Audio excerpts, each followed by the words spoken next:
So what is up, guys? Suit of the Savage back, and today we're here with NFL Week. Nick Foles, Joe Burrow, Matt Stafford, but most importantly, Drew Brees. It is Week 9 predictions, and if you're looking to watch a certain matchup, timestamps are in the description box below, so click on that matchup you want to see. Last week, I'm pretty sure I went like 8 for 15. It was probably my worst week of predictions from the season, but you know what? We're coming in this week, 14 matches to get to because the Lions, Seahawks, Buccaneers, and football team are all in their bye week. So 14 matches to get to. Without further ado, let's get this video started. So we're starting off with our Thursday Night Football matchup, a rematch of Super Bowl III between the New York Jets and Indianapolis Colts. If you don't remember, Super Bowl III, Indianapolis Colts were heavy favorites, but Joe Namath and the New York Jets pulled off the first biggest upset in NFL history. Starting off with the New York Jets, they also pulled off an upset last week. You know, they beat the Cincinnati Bengals 34-31 with Mike White as their QB. He threw for 405 yards, 3 touchdowns, 2 picks. Just an excellent performance by him. Lead rusher was Michael Carter, 15 carries, 77 yards and a touchdown. He was also your lead receiver, 9 receptions, 95 yards. Followed by Jamison Crowder, 8 receptions, 84 yards. Taron Johnson, 5 receptions, 71 yards. And the only other 2 to have receiving touchdowns were Tyler Kroft and Braxton Berrios. The defense was a wonky against the Cincinnati Bengals. First half, they were a little bit weak, but the second half, they came out guns a-blazing for the huge upset victory. And then the Indianapolis Colts, a tough loss to the Tennessee Titans. If you wanted a chance to contend for the division, you needed this win over Tennessee, and you didn't. Carson Wentz threw for 231 yards, 3 touchdowns, 2 picks. 1 pick was just completely boneheaded. But honestly, either he was going to take a safety or throw a pick 6. And honestly, I think throwing the pick 6 was the better thing because he was able to go down the field, tie the game, and they would lose in overtime. Jonathan Taylor ran for 70 yards and a touchdown. Michael Pittman Jr. has just broken out this season. Excellent sophomore year, 10 receptions, 86 yards, and 2 touchdowns. Followed by Jonathan Taylor, 3 receptions, 52 yards, and then Zach Pascal, 5 receptions, 43 yards. The defense really struggled against the Tennessee Titans, and Derrick Henry got injured in that game. So really, it was just kind of disappointing to see. Anyways, the Colts are 10.5-point favorites to win this one. And will they win this, unlike Super Bowl III? Yeah, Colts are going to win and cover the spread. Mike White was probably just a one-game wonder. And now we have our very first Sunday matchup between the Houston Texans and the Miami Dolphins. Starting out with the Texans, 38-22 loss against the LA Rams. Basically inexistent in the first 3 quarters, but came out guns a-blazing in the 4th quarter. And apparently they did cover the spread. So, wow. Strong second half, strong 4th quarter to screw over all bettors. Davis Mills threw for 310 yards, 2 touchdowns, and a pick. Rex Burkhead was your lead rush with 21 yards and a touchdown. Brandon Cooks led in receiving, 6 receptions, 83 yards and a touchdown, followed by Nick Collins, 4 receptions, 55 yards. And then Jordan, he had 3 receptions, 41 yards and a touchdown. The defense was atrocious. The first 3 quarters, honestly, really what it was the first 3 quarters, the Rams just shut them out. But the 4th quarter was just garbage time, and the Rams just didn't even have to try. They benched everyone, and the Texans just went crazy. So, yeah, it makes sense. And then the Miami Dolphins, tough loss to the Buffalo Bills, 26-11. You kept it really close for the most part, but the Bills just ended up coming out on top. Tua Tagovailoa, 205 yards, no touchdowns, and a pick. The Dolphins believe in him. Now, they could have possibly traded for Deshaun Watson, but they pulled out because, honestly, I would not want to trade for Deshaun Watson. Too high of a price, and the legal troubles it's just too questionable. Myles Gaskin was the lead rusher with 36 yards. Devontae Parker, lead receiver, 8 receptions, 85 yards, followed by Mike Gesicki, 3 receptions, 48 yards. And then Jalen Waddle, 4 receptions, 29 yards. The defense was pretty solid against the Buffalo Bills for most of the game, but at the end, the Bills were just able to break through and take the W. Dolphins are 6.5-point favorites to win this one. I'm going to say that they win, but don't cover the spread because the Texans in their last 2 games have been putting up a fight. So, yeah, win and don't cover the spread. And now you have our very next matchup, a rematch of Super Bowl 12 between the Denver Broncos and the Dallas Cowboys. Also a rematch of Week 5 of the 2013 season, one of the best offensive shootouts. I'll leave the link to that in the description below because it was one hell of a match. Anyway, starting off with the Broncos, you beat the football team. I mean, the football team has just been maybe one of the biggest disappointments from this season. Teddy Bridgewater threw for 213 yards, 1 touchdown, no picks. He was okay, but that football team defense, nowhere near the hype. Melvin Gordon was your lead rush with 47 yards and a touchdown. Lead receiver was Tim Patrick, 3 receptions, 64 yards. And then Cortland Sutton, 2 receptions, 40 yards. And then Jared Jeudy, 4 receptions, 39 yards. That was pretty much it. The defense was really good, really strong against the football team. But honestly, Taylor Heineke, even though I hyped him up earlier this season, recent trends have been showing that he may not be that guy for the football team. Then the Dallas Cowboys, huge upset over the Minnesota Vikings. I know last week when I filmed it, I said you were the favorites, but then Dak Prescott was out last minute. But Cooper Rush comes in, 325 yards, 2 touchdowns, 1 pick. Just a huge upset. Ezekiel Elliott really couldn't get anything going as he only had 50 rushing yards. Lead receiver was Amari Cooper, 8 receptions, 122 yards, and the game-winning touchdown from Cooper Rush to Amari Cooper. It was kind of ironic because the season before, the Cowboys upset the Vikings with a game-winning touchdown from Andy Dalton to Dalton Schultz. So that's pretty convenient. Then CeeDee Lamb followed it up, 6 receptions, 112 yards. Then Cedric Wilson, 3 receptions, 84 yards. He actually did get 1 pass in for 35 yards. That was pretty solid. And then, that was pretty much it. The defense did a good job against the Minnesota Vikings.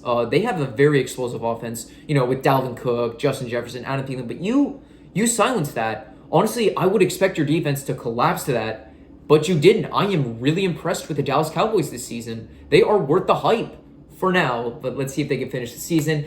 Cowboys are 10-point favorites. Give me Cowboys win and cover the spread. Now you have our very next matchup, a classic AFC North rivalry between the Cleveland Browns and the Cincinnati Bengals. Starting off with the Browns, that was a huge disappointment against the Pittsburgh Steelers.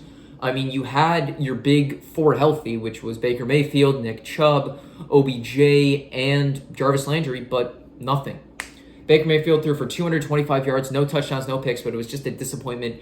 Nick Chubb got nothing going, only 61 yards, as D'Ernest Johnson had 22 yards and a touchdown. Lead receiver was Jarvis Landry, 5 receptions, 65 yards.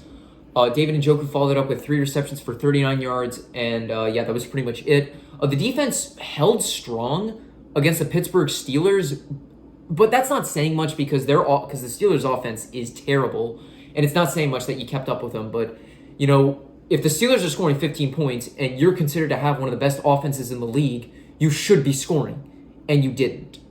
And then the Bengals, after your huge win over the Baltimore Ravens, all the hype was surrounding you. I did say this is the Bengals. They could bungle away the opportunity, and they did just that. Joe Burrow threw for 259 yards, 3 touchdowns, and a pick. Tyler Boyd even got 1 pass in for 46 yards. Lead rusher was Joe Mixon with 33 yards and a touchdown. Honestly, I don't know why you wouldn't run the ball more against the New York Jets. Use a little bit more of Joe Mixon. He's a great running back. Lead receiver was T. Higgins, 4 receptions, 97 yards, followed by Tyler Boyd, 5 receptions, 69 yards, and a touchdown. Nice. Then Joe Mixon, 4 receptions, 58 yards, and a touchdown. The defense just fell apart to Mike White. Nothing else I could say. If it was Zach Wilson or Mike White, you should not be collapsing to someone like that. And shouldn't even be collapsing to the New York Jets in general. Bengals are 2.5-point favorites to win this one, but with their disappointment last week, I think the Browns are going to come in with an upset and kind of hit the reset button on the season. So give me the Browns. And now you have our very next matchup between the Minnesota Vikings and the Baltimore Ravens, the matchup of purple. Anyway, starting off with the Minnesota Vikings, that was one of the classic Kirk Cousins performances where, he's in the spotlight, has a chance for an easy W, but just fails to capitalize on it. Cousins only had 184 yards, 1 touchdown, no picks. Dalvin Cook was your lead rush with 78 yards. Lead receiver was Adam Thielen, 6 receptions, 78 yards and a touchdown, followed by Tyler Conklin, 5 receptions, 57 yards. Justin Jefferson was just so limited, only 2 receptions for 21 yards. That was pretty much it. The defense held well against the Dallas Cowboys in the first half, but in the second half, the Cowboys just overtook you. Cooper Rush was just too clutch for you guys. That's a hard pill to swallow. And then the Baltimore Ravens, you were on your bye last week, and it was an embarrassing loss to Cincinnati Bengals. Lamar Jackson threw for 257 yards, 1 touchdown, and no picks. He also led with 88 rushing yards, but the only one to crack a rushing touchdown was Devontae Freeman with 14 yards and a touchdown. Hollywood Brown was your lead receiver, 5 receptions, 80 yards and a touchdown, followed by Bateman, 3 receptions, 80 yards. Mark Andrews, 3 receptions, 48 yards. And that was pretty much it. Jackson's accuracy in this game was just terrible. He did get injured, so came in Huntley. Actually, no, he didn't get injured, but Huntley just came in because they were so far behind that they didn't want to risk any injuries. The defense just collapsed to Jamar Chase in the rush game. And that is a tough pill to swallow.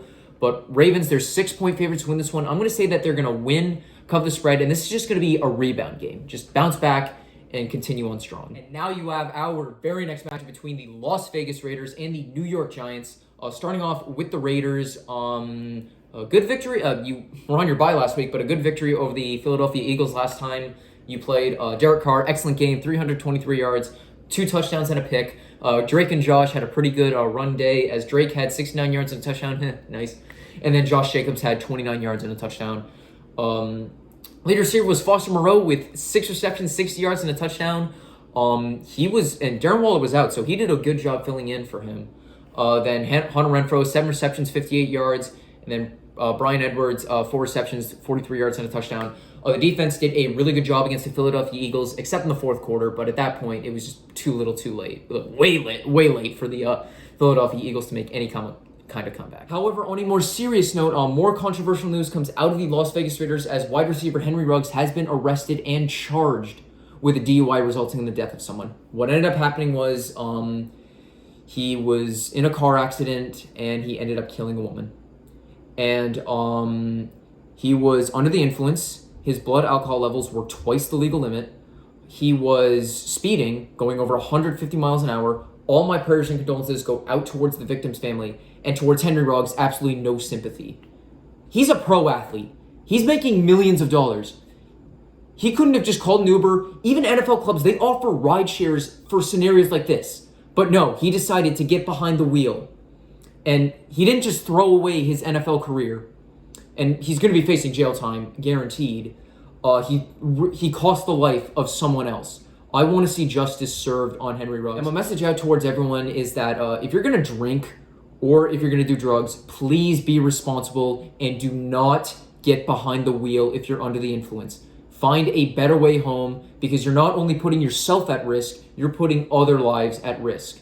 And then on to the New York Giants. Tough loss on Monday night to the Kansas City Chiefs. Daniel Jones threw for 222 yards, 2 touchdowns and a pick. Devontae Booker ran for 60 yards, and that was pretty much it. Leadership was John Ross, 2 receptions, 72 yards. Then Devontae Booker, 5 receptions, 65 yards. The receiving touchdowns went to the tight end duo of Evan Ingram and Kyle Rudolph. So, that was pretty much it. The defense held the Kansas City Chiefs, but this is the Chiefs, and they have been sputtering. They have been so disappointing and so bad this season, but you had a chance, but just couldn't come out on top. Las Vegas Raiders are 3-point favorites. I'm going to say that they win and cover the spread. And now you have our very next match, a classic NFC South rivalry between the Atlanta Falcons and my boys in the New Orleans Saints. Starting out with the Falcons, a disappointing 19-13 loss to the Carolina Panthers. Matt Ryan threw for 146 yards, 1 touchdown, and 2 picks. He actually was bleeding like crazy, but still stayed in the game. Mike Davis was your lead rush with 44 yards, and Cordell Patterson with 35 yards. Lead receiver was Tannen Sharp with 5 receptions for 58 yards, and then Cordell Patterson, 5 receptions, 37 yards, and a touchdown. But the defense, did a solid job holding on against the Carolina Panthers, but in the end, it was just not enough because your offense was just so stale. Then the Saints, a huge victory over the Tampa Bay Buccaneers. Jameis Winston threw for 56 yards and a touchdown until he tore his ACL, so in came in Trevor Siemian. He threw for 159 yards and a touchdown. Alvin Kamara was our lead rush with 61 yards and a touchdown, followed by Jameis Winston with 40 yards, and then Mark Ingram with 27. We had 152 rushing yards in the game, and that's pretty damn impressive considering it was against the Tampa Bay Buccaneers. Lead receiver was Kevin White, 1 reception, 38 yards. Deontay Harris, 3 receptions, 35 yards. Then Traquan Smith, 3 receptions, 33 yards, and a touchdown. The defense was excellent in the first half against the New England Patriots. Had a few collapses in the second half, but ultimately the P.J. Williams pick 6 and all the sacks on the Buccaneers' final drive just completely sealed it for us. Huge victory. Now, we did lose Michael Thomas for the rest of the season. Apparently, during rehab, there was another issue with his ankle, and he's going to have to miss the rest of the season. So, that's a huge loss for the Saints. And Taysom Hill, he should be coming back this week. Saints are 6-point favorites to win this one, and I don't care if it's Trevor Siemian or Taysom Hill. Saints win and cover the spread. Now you have our very next matchup, a rematch of the 2017 wildcard game between the Buffalo Bills and the Jacksonville Jaguars. Starting off with the Bills, last week was a little bit disappointing. Yeah, you did beat the Miami Dolphins, but it was way too close until the fourth quarter. Anyways, Josh Allen had a pretty solid day, 249 yards, 2 touchdowns, no picks. He was also your lead rush with 55 yards in the touchdown, followed by Singletary with 28. and Zach Moss with 19. So honestly, that rush game is still always a mystery, but that's the Buffalo way for the past 2 years. Lead receiver was Cole Beasley, 10 receptions, 110 yards, followed by Stephon Diggs, 5 receptions, 40 yards and a touchdown, and then Zach Moss, 6 receptions, 39 yards. That was pretty much it. The defense was just super strong against the Miami Dolphins, but it is the Dolphins. Their offense is kind of weak, but, still pull out them in the end, and I'll give you all the credit for that. And then the Jaguars going up against the Seahawks, it was rough. Trevor Lawrence threw for 238 yards, 1 touchdown, 1 pick. Carlos Hyde was the lead rush with 32 yards, and then James Robinson with 22. I still don't know why you're giving more carries to Hyde than Robinson, but you were down for most of the game, so it does make sense that you don't want to hurt Robinson. Dan Arnold was your lead receiver with 8 receptions, 68 yards. And then Carlos Hyde, 6 receptions, 40 yards. But then Jamal Agnew has been the man of the year for the Jaguars, 6 receptions, 38 yards, and a touchdown. The defense completely fell apart to Tyler Lockett, DK Metcalf, and Geno Smith. Tough pill to swallow, but honestly, it's the Jaguars. I would expect a loss like that.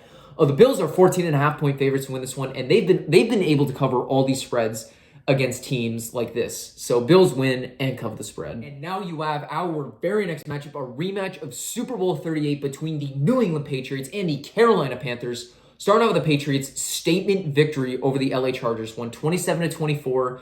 Mac Jones threw for 218 yards, no touchdowns, no picks. Damian Harris was the lead rusher with 80 yards. Lead receiver was Nelson Aguilar, 3 receptions, 60 yards. Then Kendrick Bourne, 4 receptions, 38 yards. And then Jacoby Myers, 4 receptions, 37 yards. That was pretty much it. The defense did really well against the LA Chargers. Adrian Phillips came up with 2 crucial picks, 1 for a pick 6 that basically just sealed the game.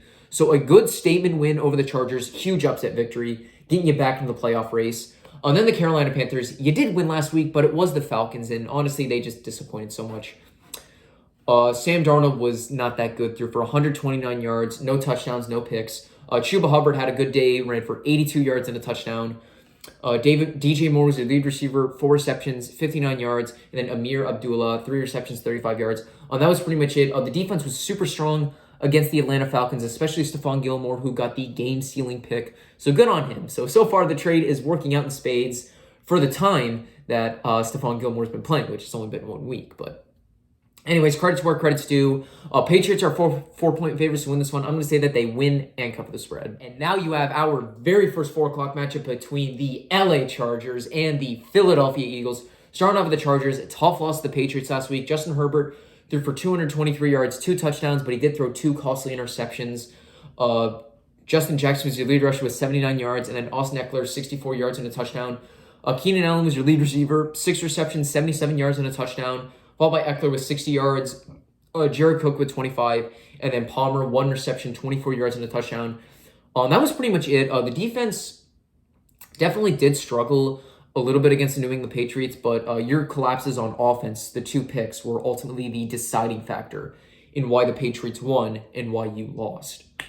And then the Philadelphia Eagles, strong performance against the Detroit Lions, but it is the Detroit Lions after all. Jalen Hurts threw for 103 yards, no touchdowns, no picks. It was literally all the rush game, as you had 236 rush yards, 71 from Jalen Hurts, 60 from Boston Scott for 2 touchdowns, 57 from Jordan Howard for 2 touchdowns, 27 from Keith Gainwell, and then 21 from Jalen Reagor. The rush game just completely decimated the Lions in this one. And that's honestly all you needed.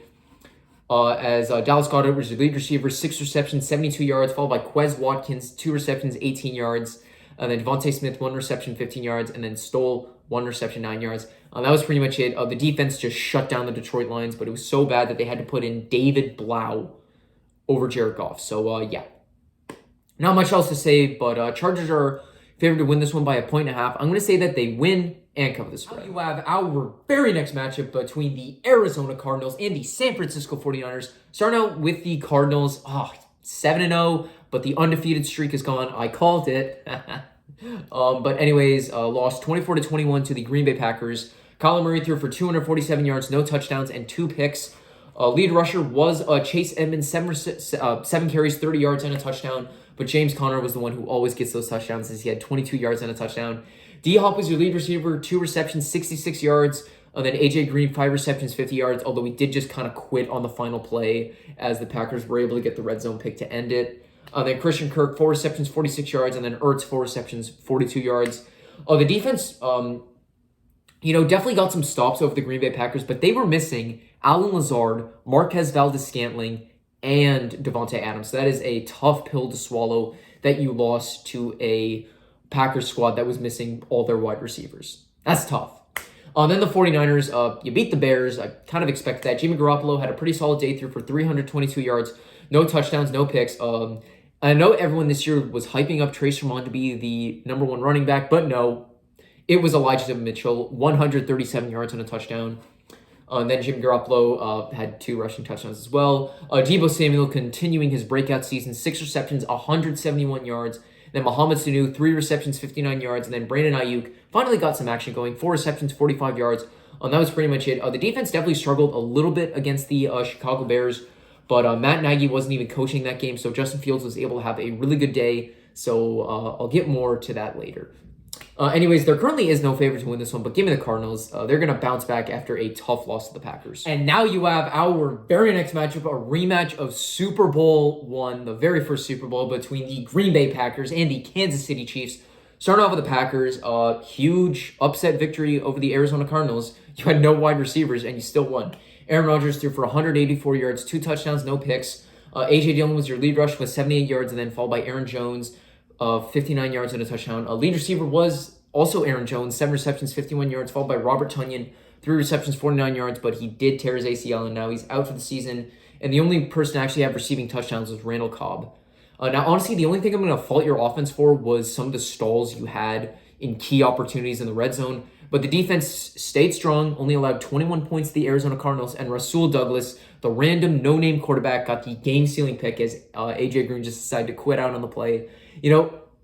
Arizona is the place where no-name quarterbacks make a name for themselves by getting a game-sealing pick. Because don't forget, Super Bowl 49, Malcolm Butler got the winning interception off Russell Wilson in the red zone. So, yeah. And then the Kansas City Chiefs, you guys are in a lot of trouble. Patrick Mahomes threw for 275 yards, 1 touchdown, 1 pick, but you guys should have crushed the New York Giants. They were sputtering on offense, but you guys were also sputtering as well.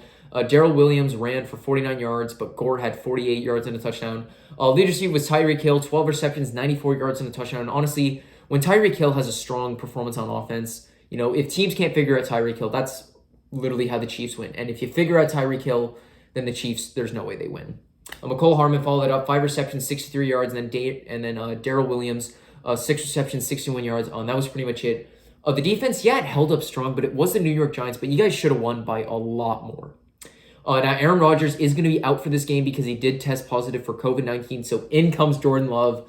Chiefs are 1-point favorites to win this one, but you know what? They should be getting Devontae Adams back this week, and just as long as Jordan Love doesn't kill the offense, Packers are going to win this one. Now you have our Sunday Night Football matchup, a rematch of Super Bowl 34, 1 yard short between the Tennessee Titans and the LA Rams. If you don't remember, 1 yard short.